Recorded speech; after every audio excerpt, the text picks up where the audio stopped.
Thank you for the introduction. I'm very eager to hear the pitches and to experience how this whole new way of connecting and sharing will work. So I only have 10 minutes and I will skip the whole introduction with respect to the impact of the protein overconsumption that we are currently experiencing in the Western country. What I do want to share with you is the following. There it is. So what I wanted to say to start off with, that this protein imbalance that we're experiencing in the Western countries, the overconsumption, and on the other hand, well, too big a part of the proteins that we consume is of animal source, is that it's only half of the challenge, basically. Because we should not forget there's another half of the challenge that we're facing. In India alone, we have 1.3 billion people who barely consume enough proteins a day, and it's very likely that the protein consumption also there will increase. It's expected that the meat consumption up until 2050 will increase. The global meat consumption will increase by 40%. So that's also a part of the challenge that we are facing, the protein challenge, to prevent that a similar protein imbalance will occur also in those parts of the world. Having said that, it's something that is already happening. We already see the signs that also in India, for example, meat consumption is rising, and also the import of protein-rich feed is rising. So there's already these signs of protein imbalance happening there. And our planet, we simply cannot afford to make the same mistakes again as we have done so over the past 2 generations in, for example, Europe and also in the US. The most sensible way is to just not eat or eat less meat and dairy, and to keep on consuming perhaps even more legumes and nuts and pulses. But that's easier said than done. Fortunately, we have some very good initiatives, for example, in the Netherlands called Dutch Edamame, also promoting not just growing this fresh soybean, but also promoting it in the Dutch retail. But still, these will be niches, at least for the near future. And why is that? Well, I think we all know it. It's because we like the juicy, tender beef, pork, or chicken. We like the smell when it's baked, the typical Maillard volatiles that are entering our noses, and we like the crispy sound when it makes when we bake meat. So it's more easily done than said than that, just to cut down on meat consumption. By the way, this is a photograph of me and Frank and Wouter, 2 of the colleagues that I founded a company with, Ojia, back in 2009, which produced this kind of meat. It's plant meat, namely. This is 100% plant-based. And we're standing here back in 2009 besides the testing extruder that we adapted to make this unique product at the time. So it's safe to say that there is a protein gap. There is a gap between the sensible choice, eating less meat, eating more pulses and legumes, and the emotional choice, which is to keep on eating meat, or at least keep the experience and also the emotions of eating meat. And that's quite a challenging gap that we're facing. The European Union sees another protein gap. They call it the protein deficit. And it means that the European Union is seeing that we import as a European Union up to 76% of protein power crops to basically feed all our cattle in the European Union. And Europe wants to be less dependent and more self-sufficient. But there's still another gap. And that's an equally important gap. We namely see that the consumption of plant-based meat alternatives, plant-based alternatives for dairy is rapidly increasing. And I think we all know and have seen the big numbers. The meat alternative market is thought to rise up to $8 billion in 2026, and the market for dairy alternatives will rise even more to perhaps even $30 billion market value in 2023. But as we also know, is that we simply cannot throw fava bean or a soybean into an extruder, or simply throw a beet leaf in a burger mix and hope that it will bind and glue together just as such. And therefore we see another question popping up. Can we all keep up with respect to sourcing the right plant protein to match also this growing demand for these meat alternatives and dairy alternatives? And therefore, we already see that big parties are acting on that. We see that companies like Roquette in France, they already shifted to pea protein and are also considering fava bean as a alternative bulk protein, as I call it, for soy, for example. And we also see that very interesting and fascinating new companies arise, which also use yeast as a possible alternative for soy and pea, as you see here. So these are examples of the entrepreneurship that's already growing and seeking ways to solve this bulk protein gap. But there's another component to this as well, and that is that if we look at other animal-based ingredients that are used in many products, like chicken egg white, we also are eager to find a plant-based solution for that. And for that, we do not need these, and we cannot use these bulk plant proteins. We need specific plant proteins, or precision proteins, as they are also called. And you see here two examples of companies who will not be pitching today, to Dutch startup, no, one startup, Fumi Ingredients, and another one from a larger company called AVB, who are turning potato proteins into a protein which may or may not replace a chicken egg white, and another company, Fumi, using also yeast-based and fermentative production of proteins. So this is also a very fascinating part of the equation, solving that protein gap. So to close that plant protein gap, we need both new bulk protein and specialty and precision proteins, which live up to the demands of industry to really produce tasteful and sustainable new products, plant-based products.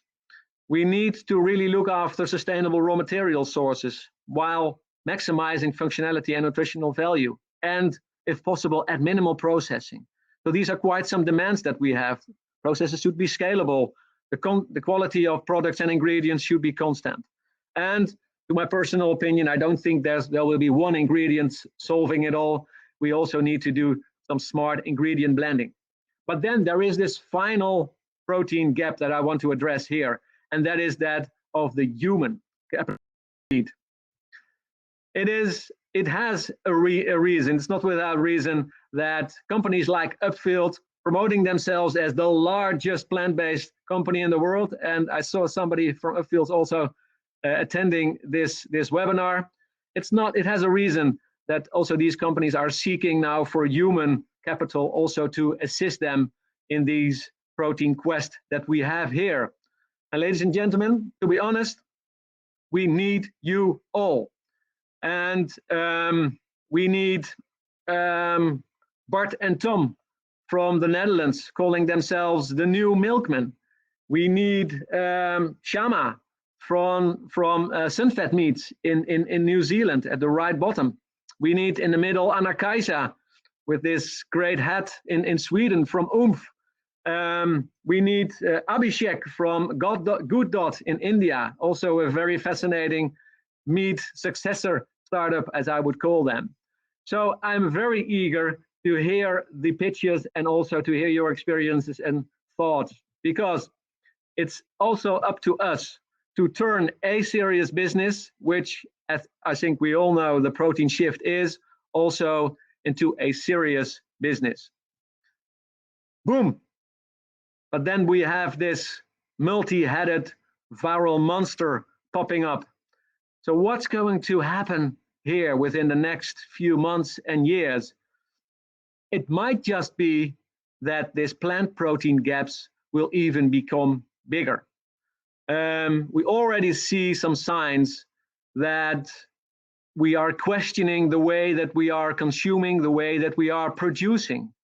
So I think it is a likely scenario that more than ever, ladies and gentlemen, we need you and your ingredients, bulk protein, specialty proteins, to close what I think is going to happen, the exploding plant protein gap.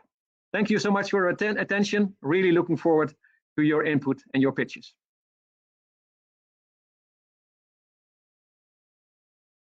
Yeah. Okay. Well, thank you. We want to tell you something about the faba bean and the faba tax. Some background of multi-flower. My background personally is I'm coming from the agriculture business. Done a lot of in the grains sales, trading, and started from 10 years ago. I started my own company, Multi-Flower, and look at only its specialties, starting at ancient grains, but the last years it's all about plant proteins. It's a big market and a coming market. So. And we met each other a couple of years ago, Mariette and myself, and we started to get the faba tax in the markets. We all love faba beans, so that's where we come together.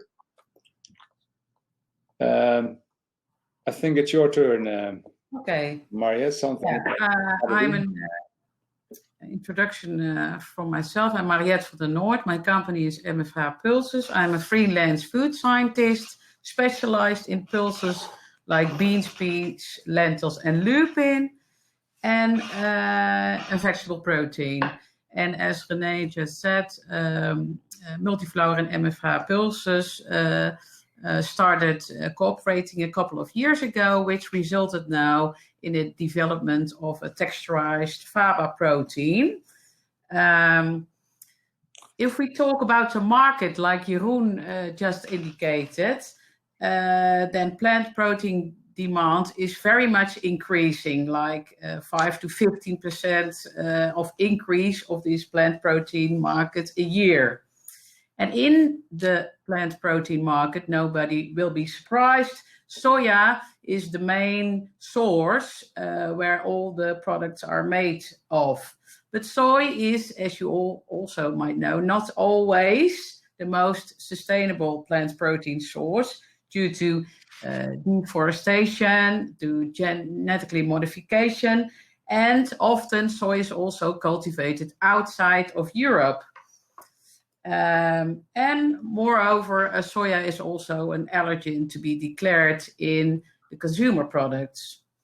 And all these motivations lead to more interest in local protein sources. Like Jeroen said, Roquette is investing in 2020 to process faba bean, but also companies like Müller are investing to process faba bean, and Herba, and there are more. Faba bean is so interesting for Northwest Europe because it can be grown here very easily. It has the highest yield of protein per hectare when you cultivate it here. And it can be grown easily. Soya is originally more a tropical crop, which can be grown here, but not so easy as the faba bean. A faba bean is not new in Europe. In around 1850, that's 150 years ago, there was 36,000 hectares of faba bean growing in only the Netherlands, this small country. Nowadays, it's around 1,000 hectares. In Germany, for example, there is nowadays 53,000 hectares of faba bean growing, and this is increasing. And some of this volume will be going to Müller, who will process faba bean protein out of it. So, like Jeroen also said, there is an increasing demand on the plant protein, and there are nowadays a lot of new vegetable protein chains built. And then I'm talking about local cultivation, processing into protein, texturization, and then going into the consumer product in the meat successors. And the market is still searching for the right functionality and application, and working on things like bitterness, taste, and color, for example, in the faba bean, which can be disadvantages. So that's my talk for now, René. Okay, let's take it over from now. We make a big step from the faba bean market to the faba tex. Faba tex is a faba bean protein concentrate, and we texturize it. It takes a lot of a lot of trials to find the right products, to find the right texture, to find the right shear in your proteins. We find it already, and we sell it already now in the market. It's no additive are used. It's a production. It's a dry extrusion, so we don't need some water, and no water loses. Faba beans are growing in Europe. It's a clean label process, and mainly the faba beans is coming from Northwest Europe. Germany, Netherlands, partly France, etc., and also from the east of Europe. We also did a lot of trials, application trials. We make some burgers out of it, sausages. We had a workshop with the TPC. It was also very interesting. A lot of people can find out what you can do with the Fabatex, how is the texture, how it smells and tastes and everything. So that's very useful for us as well. Right. That's the right one. Yeah. I just show it on paper. This is the product, Fabatex. Thank you, Mariette. Yeah. We also do it together with the sales with a German company, MPF and Convenience. They have very good entrance in the German market and also in the Benelux, and so that's why we're working close together with them to find the sales in Europe. We also believe in a sustainable chain of the Fabatex. One of our partners is Müller. They have contracts with the farmers, and we are going to with this product, with the faba bean protein concentrate, to our other partner who is doing the extrusion for us to make the right products, and that's why we go to our customers and they can go to the consumer. So we have our chain very an open, transparent chain. I think my time is over, partners. I mentioned it as well, and we think for the future, faba bean will be number 4 in plant protein. It's a big product. It's interesting product. It's also the price is very good when you go to a kilogram protein.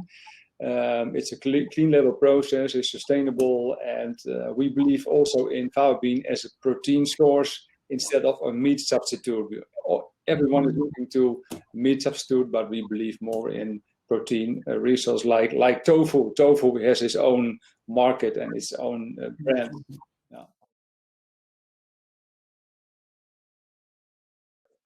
So my name is Elliot Roth. I'm presenting from Los Angeles, California. And Spira creates replacements for petroleum and animal compounds in the supply chain using microalgae, particularly spirulina microalgae. So before I begin, I want to kind of share what we've been working on. Our first product is called Electric Sky. It is a natural blue colorant made from spirulina. It's an edible blue that can be used as a replacement for any petroleum-based blue dye. And then as a co-product of that, we create an alternative protein ingredient. So, blue tongue. I can get started. Give me a second and I will share my screen. If you can see my screen, just write in the chat that you can see my screen. There's a bit of inception going on right there. So in the world right now, we have a pretty big problem. This is kind of where our food colors come from. So if you ever see a rainbow shimmer on top of the asphalt, that is currently what we use to produce the artificial food coloring that goes into our food products.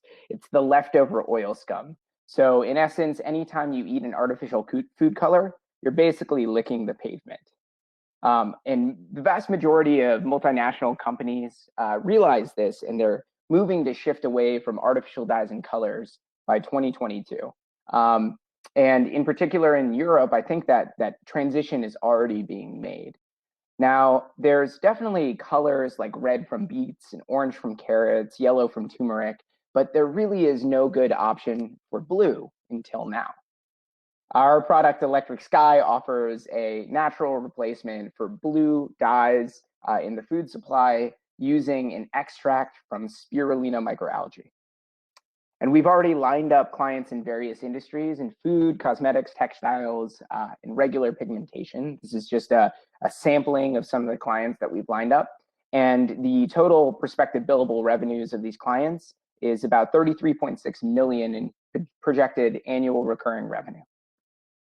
As an example, one of our clients added Electric Sky to their juice product, and their juice product shot to #1. Blue is the #1 favorite color of people, and the fact that there isn't a natural alternative right now to blue is really surprising. And so we're selling quite well even during the time of the coronavirus.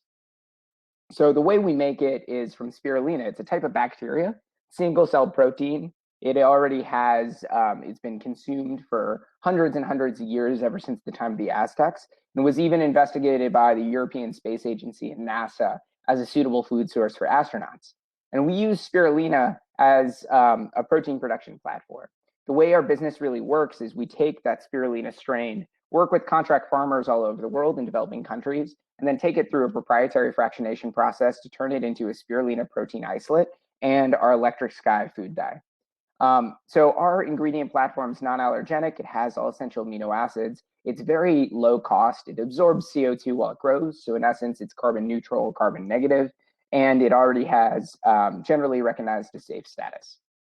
When you look at the protein production comparison, spirulina blows every other protein source out of the water.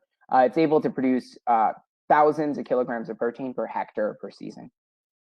And this is kind of what our protein isolate looks like. This is what we're raising some financing for as a means of moving into kind of our ingredient side streams. So we are able to utilize our intellectual property in its fractionation and then enhancing our ingredient properties. And we have 6 patents filed upon our methods of extracting that blue color and then making sure that it's suitable for use in food, cosmetics, and textile applications. So everything blue that you can think of. And this is how we grow. We grow in large open pond systems. Most of them are in greenhouses. This is an example farm in Hawaii. And we have a contract farming network of 12 farms across the world and more onboarding every single month. This reduces our operating expenditure. We pay more than a living wage to these farmers, enabling employment in regions where they wouldn't have otherwise been able to be employed, and reduces our capital expenditures to nearly nothing at all. We're able to scale our supply very, very quickly. Right now, we're able to produce over 20 metric tons monthly. And even with the coronavirus shutting down a lot of travel, we've had a resilient supply chain and still able to supply our customers. This is the team that's making it happen. I have a background in synthetic biology. I've been doing synthetic biology for 12 years and have built numerous different laboratories as well as companies. Spira is my 7th company, and I've also established 2 nonprofits, raised over $1 million for various organizations. Surjan Singh, who's also in attendance in the audience, he's our Chief Operating Officer. I used to do project work for NASA. We're joined by Dr. Pierre Wenzel, who has 15 plus years of experience in algae biotechnology, and Amanda Presgraves, who's done stints at Aramark, IDEO, and the Good Food Institute. Supported by some amazing investors and partner organizations, and we're raising a $2 million round currently right now. So our advisors, there's some really incredible advisors as well. And with that, I'll leave everybody and say, come grow with us. Open it up for Q&A. Okay, great. Yes, hello. I'm Kyla Hagedorn. I'm the co-founder of A New Life, and my co-founder, Liam Macadera, is also joining us in the audience. And like Elliot, I am also joining from the West Coast of the United States. I wasn't quite meant to be here, but here I am. So we are actually a Dutch company, and like, oops, up here. Sorry. So we are selling and developing proprietary branded leaf protein ingredients. And so our first product line is sourced from the moringa tree, and it is a sustainably sourced tree that we source from a network of global producers. We started off in Ghana 8 years ago working with suppliers, and we have expanded our network all over Africa, so South Africa and Kenya, and we are looking to expand even further into parts of Asia and South America.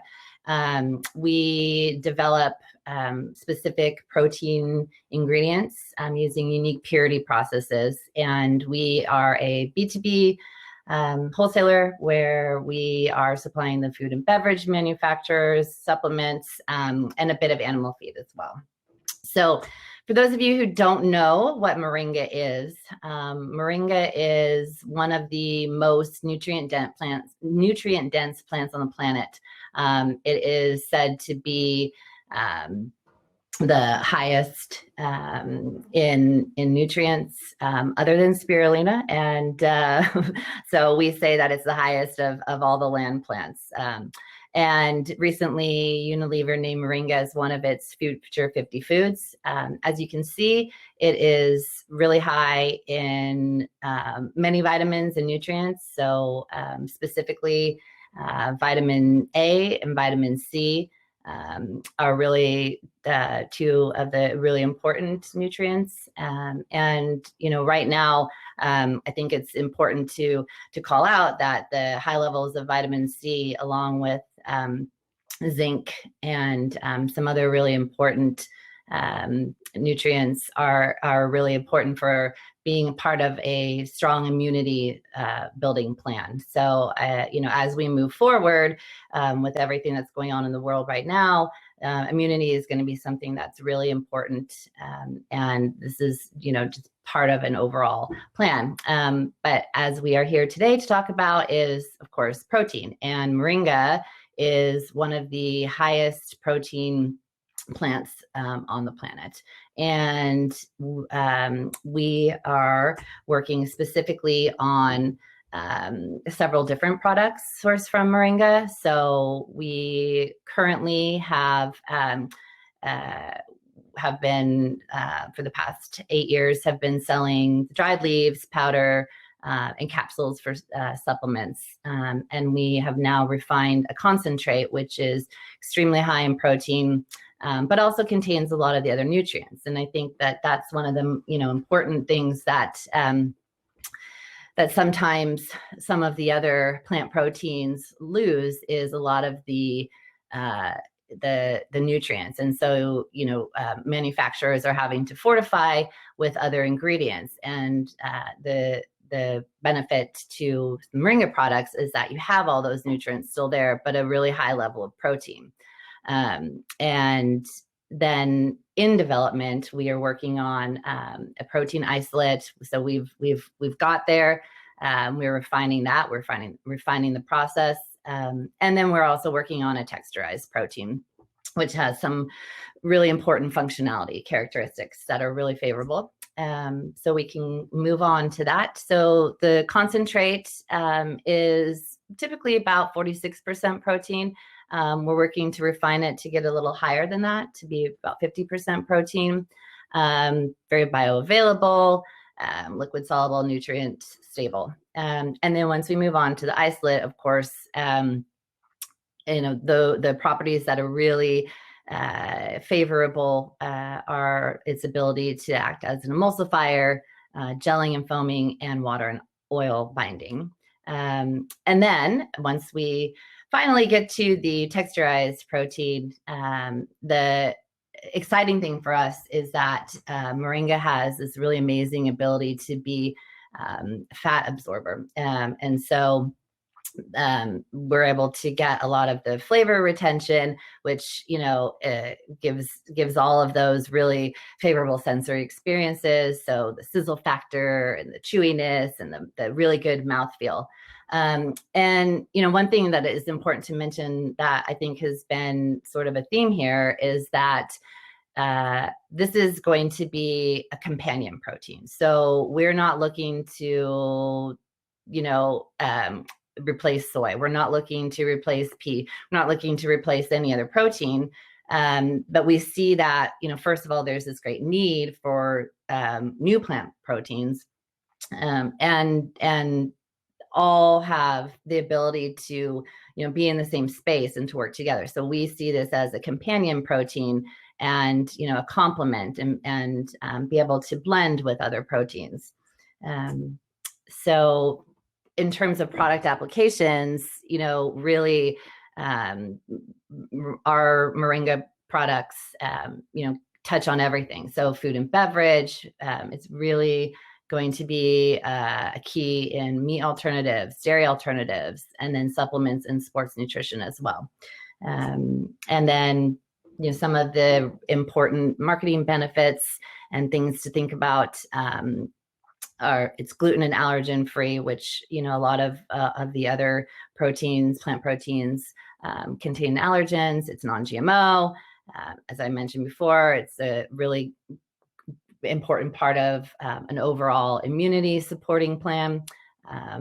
It's got all the nutrients, and of course, it's clean food, clean food label. So, you know, just to wrap it up, I want to thank everybody for coming, and I think this is a really, you know, fitting day to be here on Earth Day. So happy Earth Day, and we are really excited to be part of this whole shift towards a plant-based world, and supporting a new food system that can actually continue to support our planet, support the people, and you know, keep us all safe and healthy. So I would like to thank everybody, and I look forward to any questions that you might have. Thank you very much. Hi everybody, my name is Anne Verroes. I'm from the company Quinoa, and I will share my screen with you now. Meanwhile, I would like to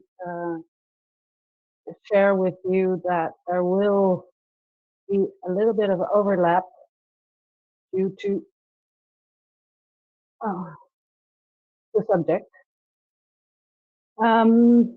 So, welcome again. My name is Anne Verroes. I'm from the company Quinoa, and I will shortly introduce our company and our products. This is a short introduction, so I will fly by, and if there are any questions, I will gladly answer them later on.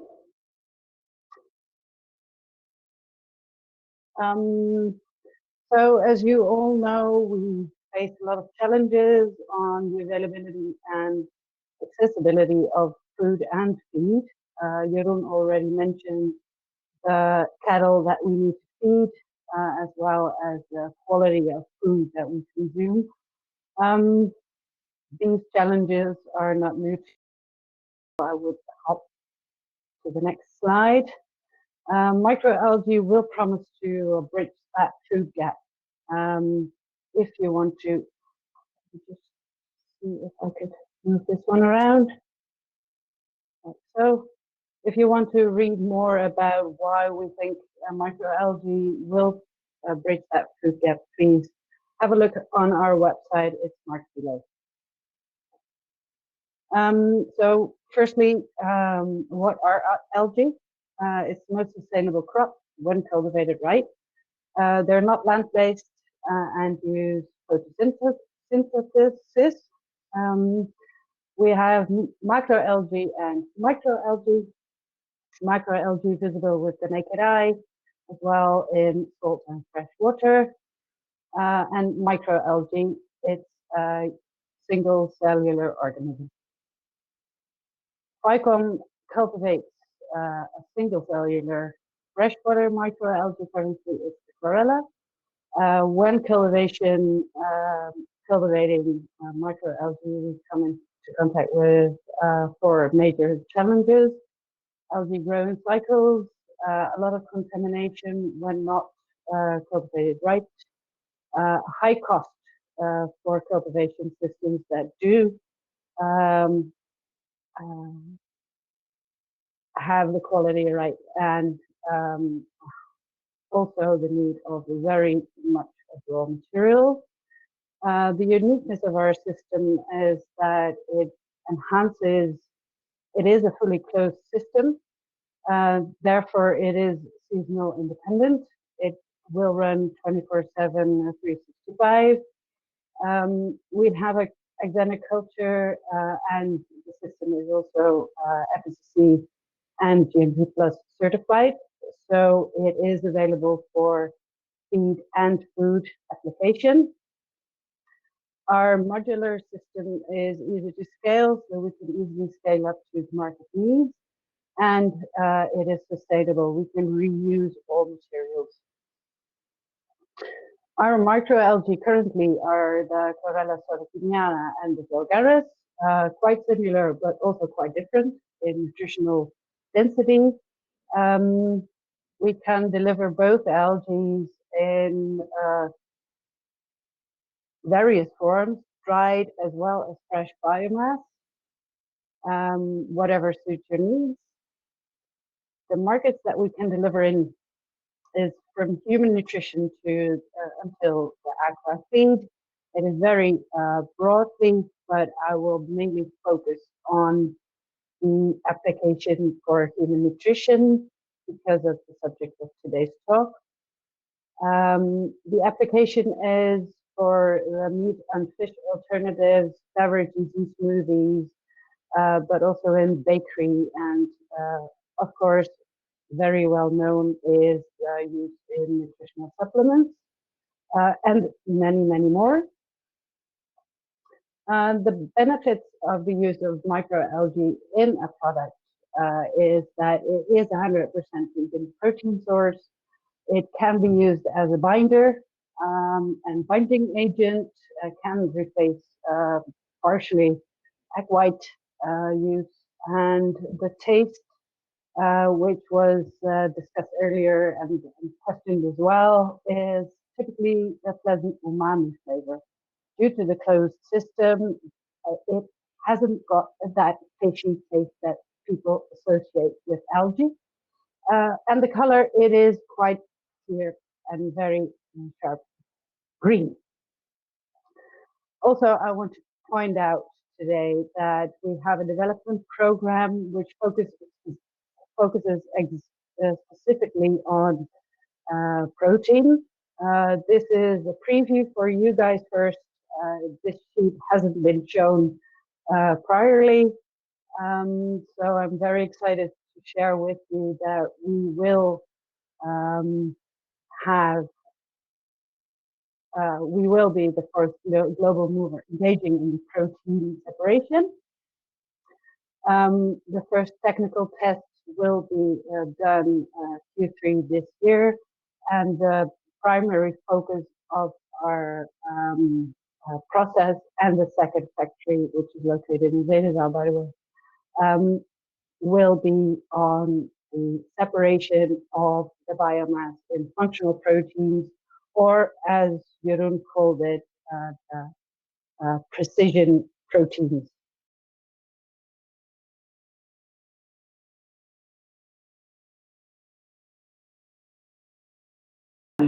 My name is Paulus Kostels, and I'm with Koosten, and I was one of the founders of Green Protein about 4 or 5 years ago. And Green Protein as a company was acquired by Koosten 1.5 years ago. To give you a short introduction on Koosten, Koosten is a large Dutch cooperative. We have about 9,000 farmers who are our owners.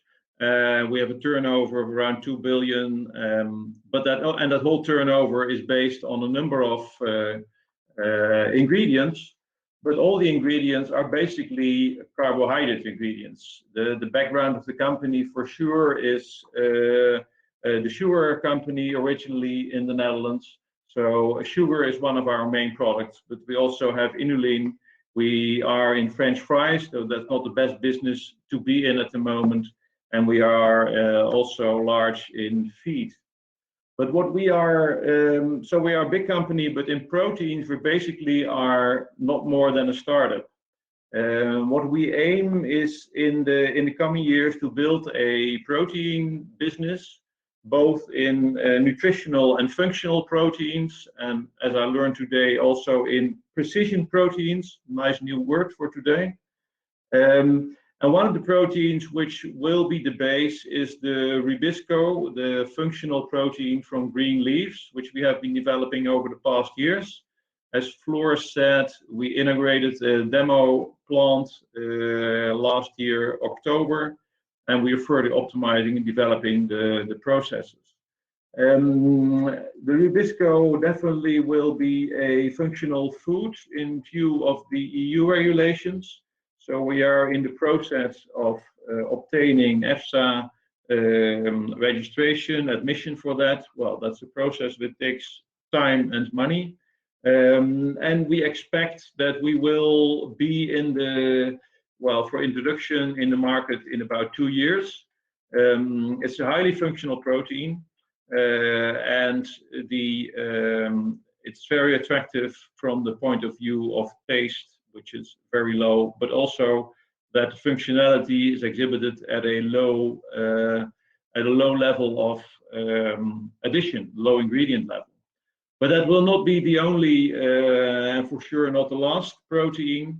In the coming years, we will, both from our own developments, but also with cooperation with others and maybe some other merger acquisition, build our position in the protein, as we feel with the wide feedstock which we have already, where we use primarily the carbohydrates in the high value segments. We have a lot of opportunities to improve the protein balance in the world by developing ingredients from that. And with that, I'll leave it for the moment.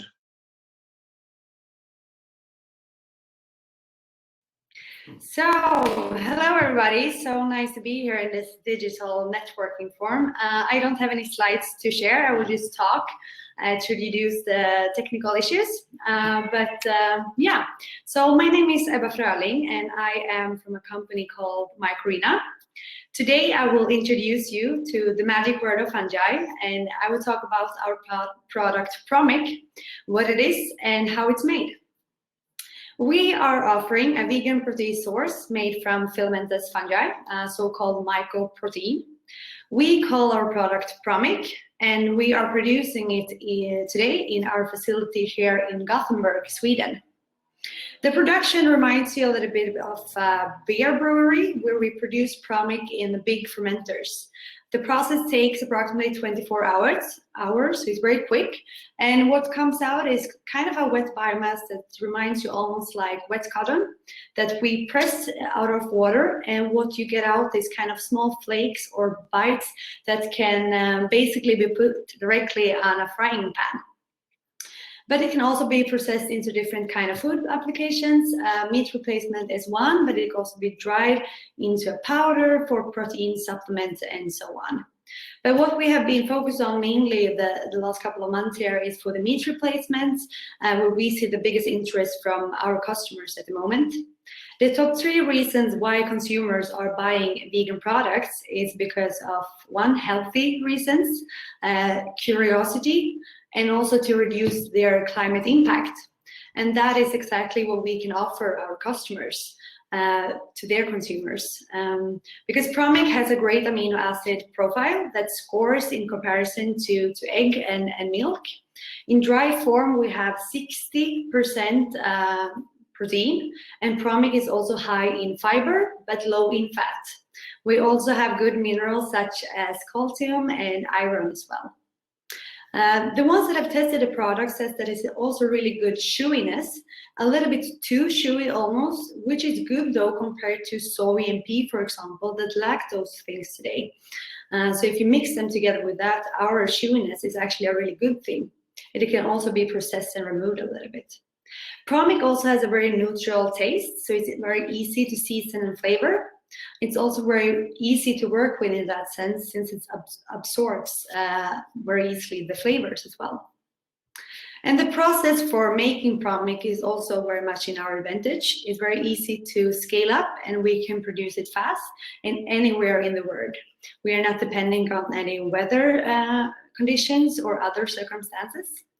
Only thing needed is our bioreactor and our fungi starter. We call ourselves local, which means that we can produce locally, but anywhere in the world. We are a business-to-business company. We offer Promic as an ingredient to food companies. Our customers are today looking for new vegan protein sources because they can already today see that what they're working with today, such as soy and pea, will not be enough, looking on sustainability, but also innovative aspects. And there is not 100 ways of making a burger using only soy and peas. You need new ingredients as well. So we work with food companies that want to expand their vegan product portfolio, where they can replace or complete what they are using today. Now, during Corona crisis, we got a lot of requests and can really see the demand coming up for more locally produced protein sources, which is, of course, in our favor, since we are producing locally here in Gothenburg, Sweden today, but we are planning to scale kind of massively, and we can have a production facility anywhere in the world, basically. Our ambition is to become a world-leading fungi brand. And we are now looking for new partners that want to develop new products using Promic. So if you're looking for new alternatives, please reach out to me. If you want to have samples sent to you, then please send me an email. It's ebba@mycorina.com if you want to know more. This was a very short presentation. I have not included any more information about our company or our background or so on that you can check out on our website, mycorina.com, or we can sit down and talk here in the digital event afterwards, and I will happily tell you more about what we're doing in Mycorina and more about Promic. Thank you. And yeah, we would like to explain you about our quinoa ingredient activities. First, short introduction. We are based at Wageningen campus, and our mission is to make the food system more sustainable. And that we do by, in fact, helping companies, customers to make tasty, affordable, sustainable, healthy food products. We focus on quinoa. We work multidisciplinary, and in fact, the customer is our starting point, working there with our innovations on sustainable solutions. And then last but not least, having it at the highest quality level. Here you see our team. As said, Linda de Koning, our product and application expert, joins, and she will be later also available to answer some of the questions when we go to the round tables. Okay, just a little history. So started 2014, did during the past years a lot of innovation work, and in fact are now introducing our ingredients in the market in 15 countries, in fact, today. What you see here is quinoa. This is a field in the Netherlands. As you can see, this is growing well. What's unique about it, it's a special type of quinoa. It's first of all, it's possible to grow it here in the Netherlands, but it also has a low saponin content, and that's because of a long year breeding program of the University of Wageningen. But it cannot only grow in the Netherlands. In fact, this shows how quinoa is now, where it originates from Latin America, is now very rapidly spreading across the globe. As the picture shows, in fact, it's at all continents. And on top of that, the low saponin Wageningen varieties are also spreading very rapidly because the advantage of having a low saponin is clear for later processing. The main reason for that is that with the low saponin, you don't have to remove the saponin, which is a bitter substance, which in fact in the Andes protects the grains during cultivation against birds and insects. That takes water and energy, and that you avoid. And that means that you can, in a much more sustainable way, use the quinoa. Okay, that is what we do. So this is a whole portfolio of ingredients, but today we like to focus on protein. And in fact, we have developed a protein-rich quinoa product. We are also now working on a concentrate, so it's under development. But okay, when we focus on the protein-rich, then in fact it's a product. And okay, here you see a picture of it. But okay, if you would like to try it, you're welcome to contact us further on for a sample or to discuss further. But it's in fact here it's balancing between the part where it's attractive for consumers, customers, nutritional benefits.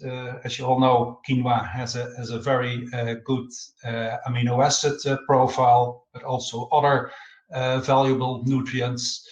One of the key elements is functional benefits, and then as mentioned, also the quality benefits, whereby one of the key elements is the mild processing we apply.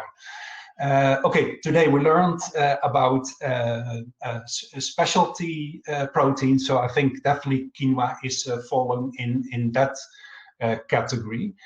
Good, then of course the question is, what can you do with this? And in fact here you see a whole table, all kind of products produced with our ingredients. But okay, if we look more specific, and then I think another word we learned today is companion protein, which I like a lot, because in fact quinoa is a companion protein as well. And okay, this is in fact shows how quinoa helps to create complete amino acid profiles. In fact, compensates where, for example, when you have the most of the cereals, they lack the lysine, but the pulses lack the methionine. And quinoa is very capable in balancing that because it has a complementary profile with a surplus of lysine and methionine. And on the right side, you see a picture. It's a prototype we developed together with several companies, and that's showing, in fact, this in practice where, in fact, quinoa is combined with pea protein. But okay, for sure, you can do it also with other ingredients. We did it with algae, but also the faba bean was presented today with the textured faba bean. Also there we saw already with a technical workshop very promising results. Okay, for now, I would like to leave it with this. I invite you very much to follow us online, but first of all, I welcome you to our table so that we can further discuss quinoa. Thanks.